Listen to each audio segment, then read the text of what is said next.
Welcome to Midweek Connection. I am so glad you're here. Grateful, as I always say, to be on this journey with you of expanding consciousness, moving from glory to glory, strength to strength, faith to faith, as we continue to grow together and glow and flow together in the pure presence. I'm thankful for so many of you, and thank you for your understanding with our technology over the last couple of weeks. We've really kind of struggled with some things, but we're building back and building better, and all is well ultimately.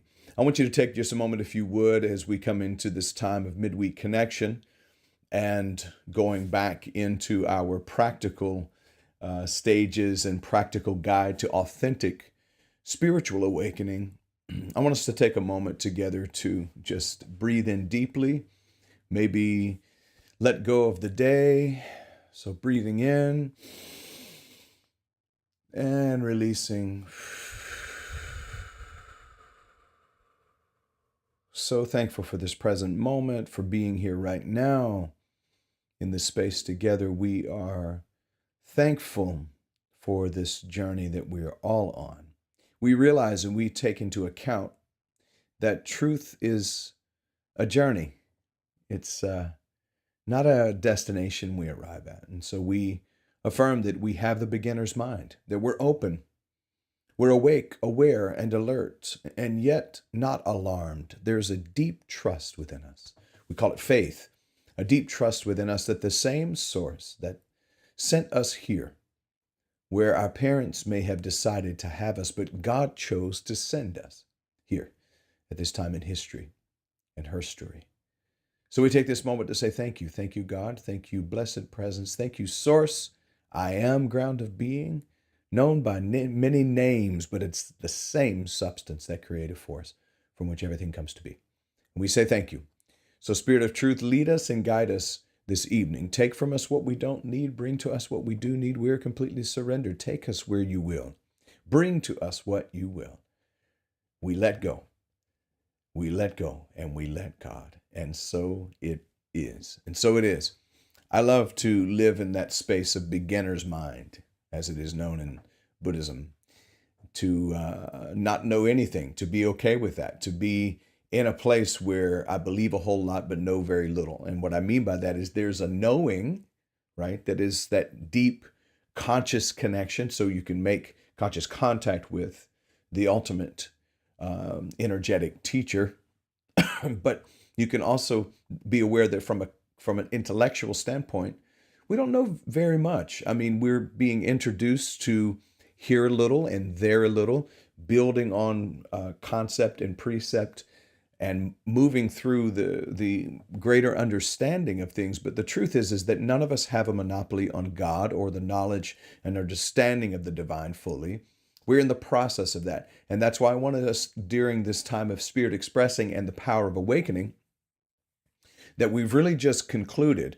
This is why this is sort of an extra week to support that. But that's what we've been doing really from the beginning, right? Is giving that extra boost during the middle of the week to support this power of awakening season that we're in, the spirit expressing season, and to give us some practical ideas around authentic spiritual awakening.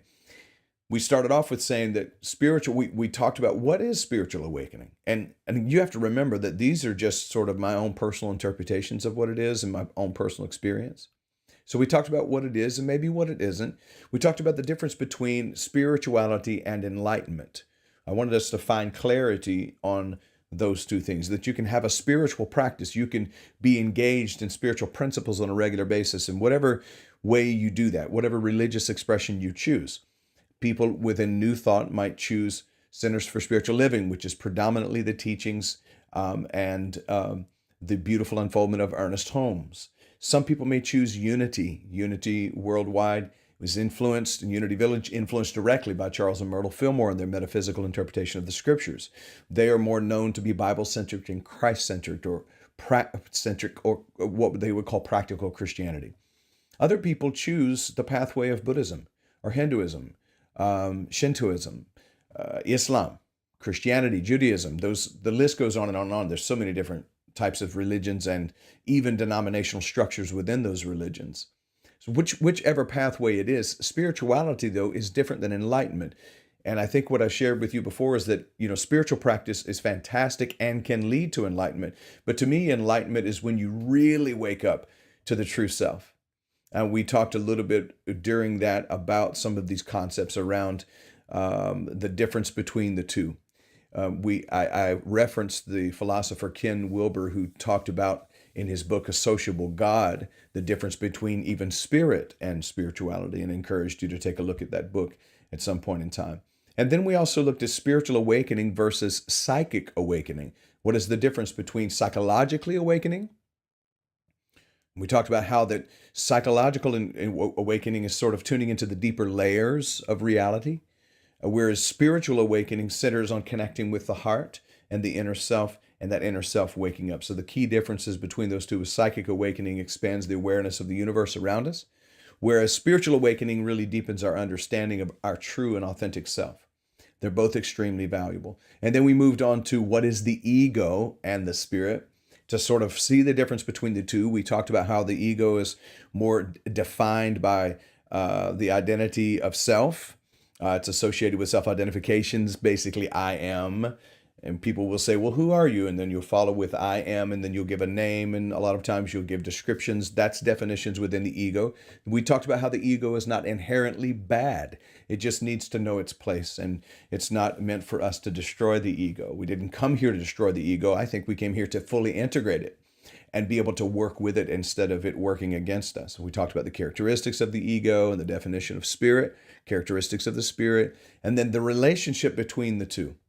Then we looked at what's happening to us. And I think that's what we did last week. What's happening to us when we're experiencing spiritual awakening. What are we feeling? What does it feel like? What is going on within us as we shift and we go through those changes? We talked about peak experiences. We talked about individuation, which was Carl Jung's study. And that emphasis really was on becoming fully authentic, becoming your true and authentic self, the authentic version of you. But we talked about peak experiences and how the modality can become addictive. I've warned about this multiple times, to be careful that you don't think just because meditation brought all of this open for you and brought up all of the things and helped you to work on your internal self, to automatically think that meditation is better or more important than prayer. Somebody else may get there through prayer. Somebody else may get there through a song. It could be a Pentecostal experience. It could be a chanting experience, many different modalities heading in the same direction. One is not more important or more superior than another just because your experience for you was transformative. But it's truly transformative once we start to awaken to the power of what's transpiring within us when we're going through spiritual awakening. What I wanted to spend this last week on, and I'm going to try to get through this today, and if not, we will come back to this next week. It doesn't have to be, we don't have to stop this week, but I'm intending that today will be the last day on this particular subject of practical guide to spiritual awakening. I wanted to talk a little bit, because I thought it was important to do so, about spiritual traps. Wanted to at least point out what I think, and for me personally, were mishaps in the journey, some pitfalls, if you will, some potholes that we want to look out for when we're opening up and waking up spiritually. And trap number one is what can happen sometimes when you experience spiritual awakening is that you can start to see yourself as good and others as evil. You can start to see yourself as better than other people or superior to other people. And it's important that we don't get into that. Many of us have been influenced by the teachings of different religions. They've led us to believe that because of those particular ideas and teachings, again, whether it's religious or spiritual or even atheist, that it has unlocked a higher understanding. And if we're not careful, what happens is if we think we have a higher understanding, or we now all of a sudden have a monopoly, we start to move in what's called false awakening. If you start to feel a sense of superiority to other people, this is what is referred to in some circles as false light. and it starts to feed that ego once again. In other words, I've said to you before, the biggest ego trip going is getting rid of the ego. Because then what? Now I've gotten rid of the ego, and look at humble me. I am now a Buddha or a Christ, or I am on the same plane. There's no plane to get onto. To me, spiritual awakening starts to reveal to us a oneness and not a one-upness. To truly move beyond that mindset, we need to do some inner digging. It's what's referred to as shadow work. I mean, you'll start to really make real progress, I think, and this has at least worked for me, when you find yourself less focused on judging other people or comparing and competing with other people, and you start to recognize a piece of yourself in everyone you come in contact with. There's that teaching in there, right? That you never really see anyone else. You see more of you, or you're constantly seeing yourself mirrored back to you in other people. The journey of spiritual awakening, to me, as I've mentioned to you before, causes a higher level of compassion. If it's true spiritual awakening and it's true light, it causes a higher level of compassion, a higher level of empathy, a more clear connection. It actually starts us to feel a deeper sense of shared humanity. So you don't transcend the human body to the degree that all of a sudden you're not human anymore. That's not what we're here to do. I believe we're here to take the curriculum. We're here to be fully human, fully divine, fully integrated in one, working together instead of working against each other. As it is said in Zen Buddhism, that once the thoughts, the words, and the actions are in alignment with each other, you have a fully integrated awakening experience. So the first trap for us to be careful of is seeing ourselves as good and others as evil, or seeing ourselves as superior to others. The second trap that I'd like for us to look at, and I've noticed this in the circles that I have run in over the last few years, is when we start to label ourselves as a spiritual person. Many of you have heard me say this before, that if you are a spiritual person, you don't have to say it. See, the thing is, whether you're part of a traditional religion or you're exploring New Age beliefs, many people fall into the trap of thinking that they are thinking of themselves as spiritual versus being material. Whether we're part of a traditional religious expression and we feel like we're on the in crowd or exploring New Age beliefs, many people fall into the trap of thinking that they have to choose between being spiritual and being material. And you really don't. The truth is that you need to embrace both. In fact, the only way for you to really start to materialize a life of balance here in this human experience is to fully embrace it all. When you start to define yourself as just spiritual, it leads you to what I call spiritual ego. And that's where you start to feel that you're somehow better or more enlightened than others. Jung referred to this as being one-sided. Let's think of it in these terms. You're a two-sided coin, and from day to day, if something flips you, it may be heads or tails. But ultimately, it's the same coin, just different sides. And it's important for us to recognize actually that a coin is three-sided, and this is what brings the union. So if you can visualize this, one side of the coin, either side of the coin is limited in its capacity. But if you turn it over on its side, you see that it runs in an infinite circle. To me, that is our spiritual conscious contact that gives us the ability to live both human and spiritual fully integrated together. When we start to engage in shadow work, our shadow side, we really open our eyes. We open our eyes to the reality that we're all in this together. Everybody else you're in contact with. This is not easy to do when you're dealing with realizing that you're seeing yourself every time you turn around. I'll make a confession to you that one of my biggest issues from this standpoint of seeing myself in others and realizing that they're a part of me or shining back a part of me, honestly, has been Donald Trump. I'll tell you the truth about it. As we come further toward this election, when I see Donald Trump and I hear the things that he spews, and I dislike his rhetoric and I dislike his way of showing up in the world, I realize that the only reason I can even be aware of those attitudes that I don't like is because I'm capable of the same thing. Now, being capable and doing them are two different things. Being capable and culpable, being capable and doing those two are two different things. So I can choose to recognize that I'm capable of the same narcissism, the same sociopathy, the same disconnect.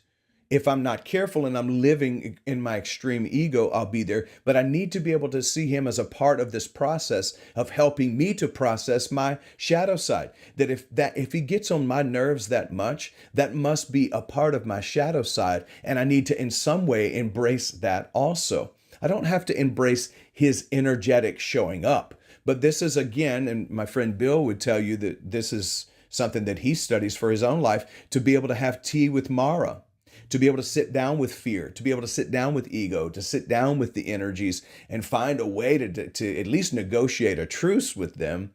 Because I know that ultimately the conscious side of me that I'm working on, the spiritual awakened side of me that I'm working on, I am not just a spiritual being. I am also very much a human being as well. So engaging in shadow work opens your eyes to that. You're not inherently different or better than anyone else. You're just another human navigating the widening path of life, just like everyone else. Be fully human. And this is one of the traps. If we're not careful, one of the traps is to think of ourselves as spiritual. I'm just a spiritual person. That's all. No, that's not all. That's not all. You're physical and you're psychological. Trap number 3 is the pursuit of love and light.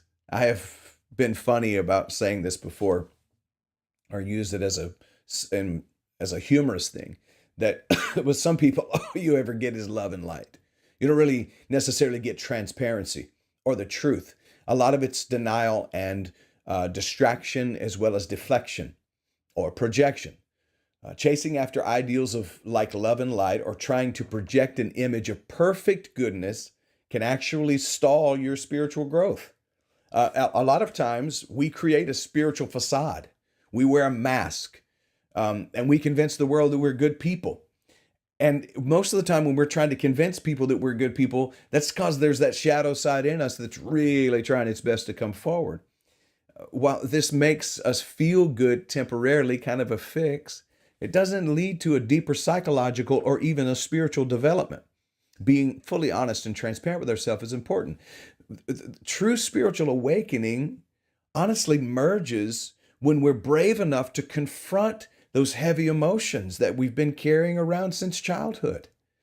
When we're able to confront and be in the same room with fear, with anger, with guilt, with grief. And to me, by facing those feelings head on, getting into those feelings head on, causes us to have a spiritual progression and growth. Face those feelings head on, and then you start to move forward in a more authentic spiritual journey. And this is what we're talking about, is a practical guide to spiritual awakening. Embracing all parts of yourself includes the messy parts. It includes the parts of you that you disdain, strongly dislike, maybe even hate. And that's, to me, what really sparks true and lasting growth, is being able to embrace it all. And so trap number 3 is the pursuit of love and light. The truth is that you are love, you are light, but pursuing it is essentially saying that you're not it. And the reason that you would say that is because there's something in you convincing you that you're not. Work with that. Don't curse it or judge it. Work with it. Trap number 4, being nice. And I would go further. Being nice to gain approval. I've mentioned to you before, there's a difference between being nice and being kind. The root word for kind, my boy's mother, Jen, smart, intelligent, beautiful person, she said this years ago, and it stuck with me. Tremendous wisdom came forward. She said, kindness has the root word for kin in it. That's a deeper level than niceness. I'm just being nice. I want to be nice. Being nice for approval. Acting overly nice and playing the innocent card doesn't necessarily signal a spiritual awakening. Actually, it might be more about emotional growing pains. From a very young age, we are often taught by everybody around us, be nice, follow the rules. Most of us are programmed to be puppets to a degree, and the strings are still metaphorically in the hands of those who taught us for much of our life. I've said to you before, many of us live our day-to-day life as imposters, impersonating who we think other people want us to be. This is the trap of niceness. While it sounds good, it can sometimes lead us to suppress our true feelings, to mask parts of ourselves that we would rather acknowledge. So I think it's important for us to recognize that this can become a trap. If you find yourself trying too hard to be nice, it could mean that someone is tugging at your emotional strings, and they're essentially doing what the people in your life of influence did, as they were trying to force you to be nice in situations where you didn't want to. Let me speak to something here that I think is important.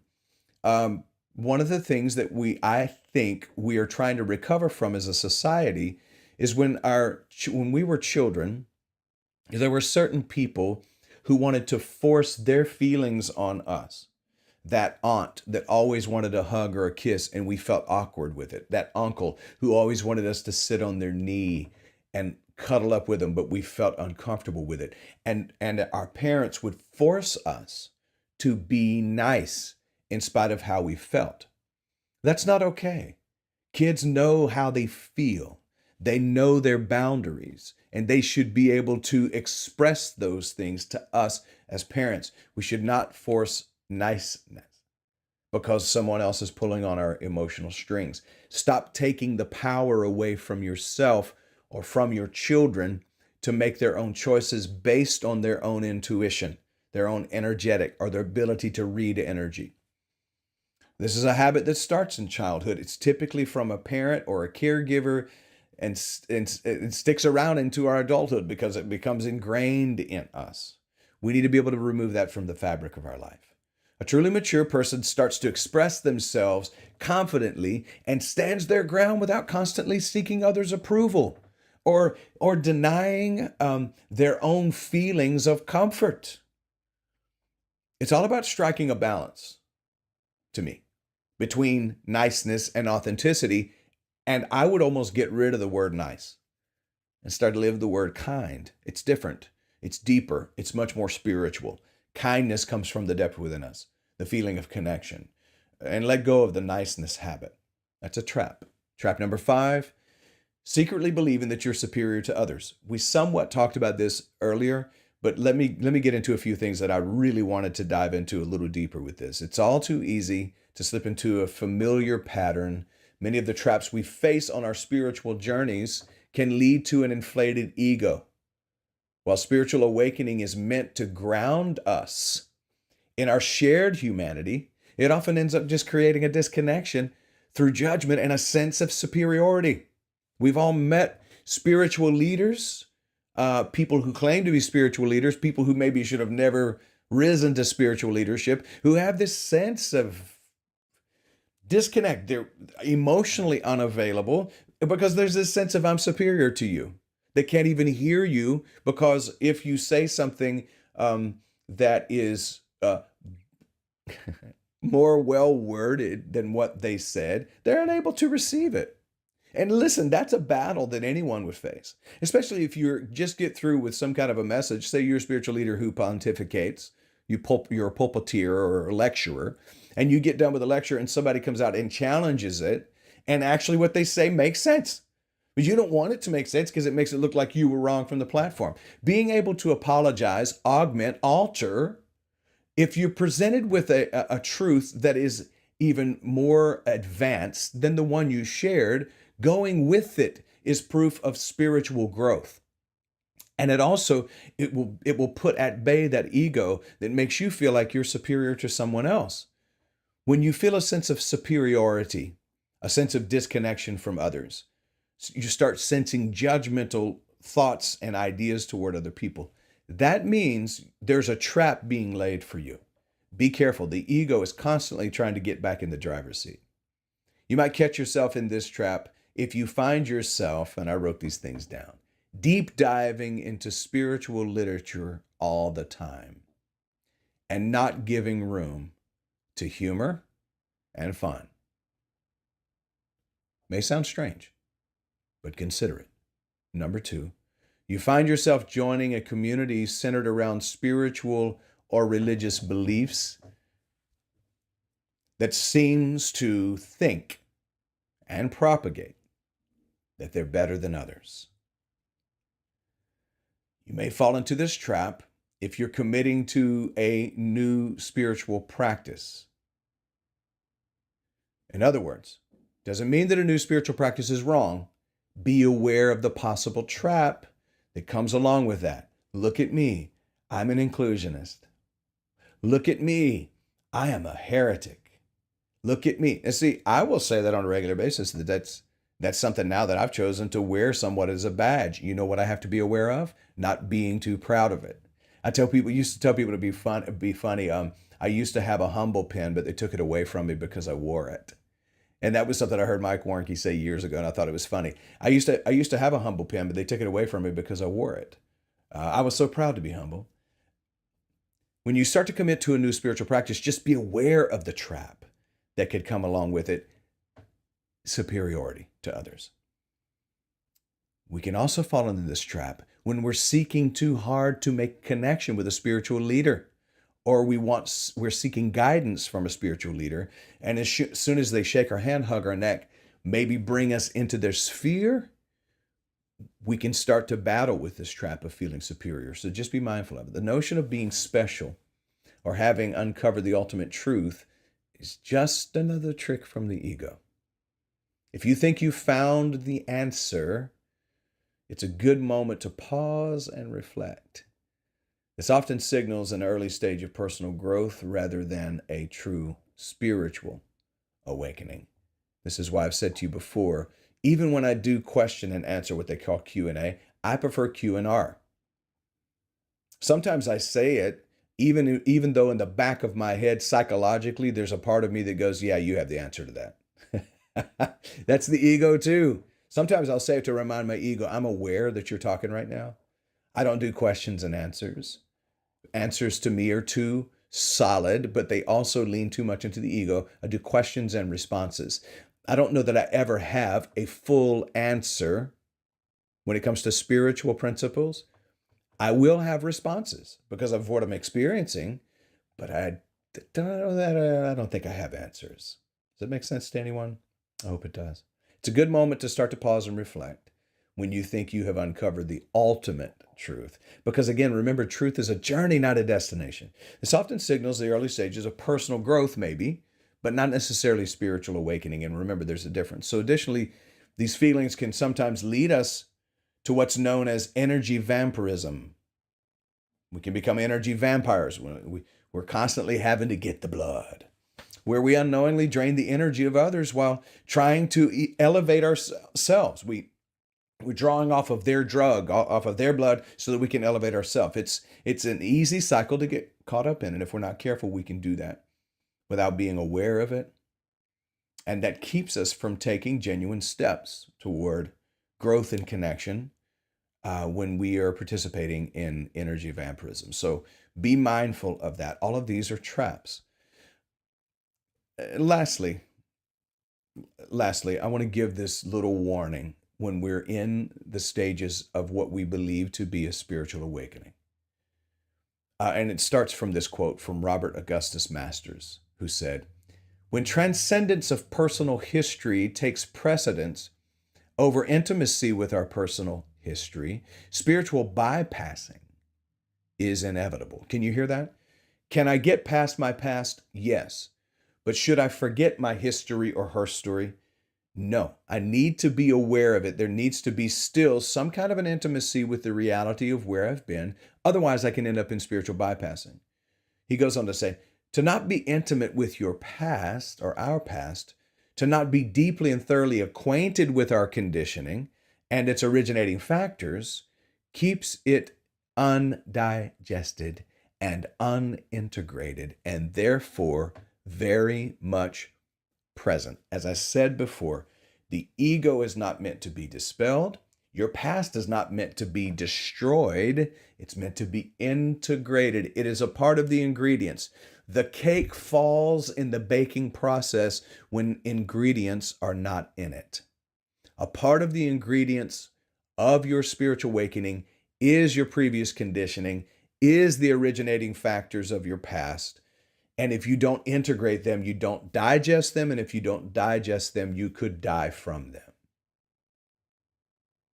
Beware of spiritual bypassing. One of the biggest pitfalls in our journey of spirituality is something called spiritual bypassing. It's easy to fall into the trap. I'm telling you, it's so easy, where your spiritual concepts and practices are a way of sidestepping unresolved emotional or psychological traumas and issues. To really genuinely and authentically, and that's why we're talking about this as a practical, authentic, a real, a genuine spiritual awakening, to authentically grow and evolve on the spiritual path, we need to confront the shadow side, these wounds. We need to confront them head on. And not out of anger, but with compassion, with a full desire to integrate them, to bring them in as part, to stir them into the cake recipe. I think we often resist this process because facing our pain is not comfortable. Most of us don't want to face our pain. We didn't want the pain to start with, and we certainly don't want to face it again. But facing it from the standpoint of a higher transcendent place, you would be surprised at what can happen then. Because you can't control the response, but you can manage your response because you're moving toward that situation, that pain, that trauma. You're moving toward it from a higher angle, and you're able to work with all of those ingredients and bring it in. Many of these wounds stem from our childhood experiences. They also stem from however we were raised socioeconomically, politically, religiously. And it's fascinating, it's sometimes unsettling to realize that many of our emotional triggers today have deep roots in our past. But if we ignore our past, we'll never get past our past. You can't get past your past by ignoring it. It must be faced. That shadow side, that wounded side, that traumatized side needs to be worked with and healed. I think if we resist this process, because we're worried about facing the pain, we never fully grow. Philosopher Martin Heidegger reminds us, the dreadful has already happened. In other words, this means that the impact of our past experiences is already woven into our present lives. The dreadful has already happened. You can't change that it happened. You can change by fully integrating it. You can change the level of emotional charge you experience in those memories. But it's not going to happen by ignoring it. In fact, ignoring it will cause it to grow into the fabric, even more deeply into the fabric of your being, and become a dominating force. Unfortunately, many people, both in the Eastern and the Western spiritual traditions, find themselves caught in that cycle of spiritual bypassing. I personally did. I know for a fact that I did, even into my 30s, a good part of my 30s. I was still bypassing. I was still working on things that I was bypassing. I may be still working on some. I'm aware of that as a possibility. But you know what? The beauty is now I know these things to be true. The reason I'm sharing these things with you is because this has been a part of my experience. And I want to give you those warnings that as you're waking up spiritually, these things are going to come up. They're going to come to the top, asking you not to destroy them, but to engage with them and get all of the good and the wisdom that you can out of them, and then take the rest and transmute it into fuel. It's all valuable. You can recycle this product and reuse the good in it. Ultimately, to move forward in our spiritual development, we're going to need to be willing to face the discomfort and work through these deep-seated issues within us. It's not easy, but it is an essential part of our spiritual awakening journey. So please be aware of these traps so that you can, as you face them, potholes in the road, whatever you want to call them, as you face these potholes in the road, that you'll begin to make that shift, and you'll begin to learn how to, as Portia Nelson said, walk down another road. But until you're able to acknowledge that these are the holes that you've fallen into, because you keep going down the same road but not dealing with it, the only reason you fall into a pothole is if you don't see it, blinded to it.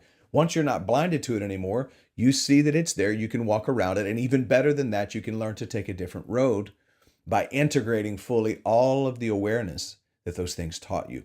Everything that hurt you in your past, traumatized you religiously, all of those things that traumatized you sexually, emotionally, physically, all of those things can be healed, but they're not healed by ignoring them and spiritually bypassing them. They're healed by facing them, by inviting the shadow self to the table. I hope that in some way these last few weeks have helped with looking practically at authentic spiritual awakening. Because remember, the one who is living authentically is living their authority and taking back the authorship of their story. And as you do that, your spiritual awakening becomes not one that's a flash in the pan, but it's a long-term shift. It's not just a transcendence, it's a transformation. Your form even changes as you move from glory to glory, strength to strength, faith to faith. Family, I love you. Thank you for being with me a little longer this evening than we normally are. I wanted to be able to finish that up this week as we have finished up our Spirit Expressing season and studying, looking into the power of awakening, also looking at practical guide to authentic spiritual awakening. And I hope this has in some way upgraded your life or just been a little something good, that it's added to your life instead of taken away from it. And I just want to say thank you for continuing to support. We are rebuilding after 2 major storms, and it's a blessing that there were so many around us that lost everything. We did not. We had some loss, we had some damage, some things, but nothing like some who've experienced even worse. We continue to pray and support our brothers and sisters here in the Tampa Bay area, as well as in other parts of Florida, up into Georgia, into North Carolina, South Carolina, those who were impacted by these storms.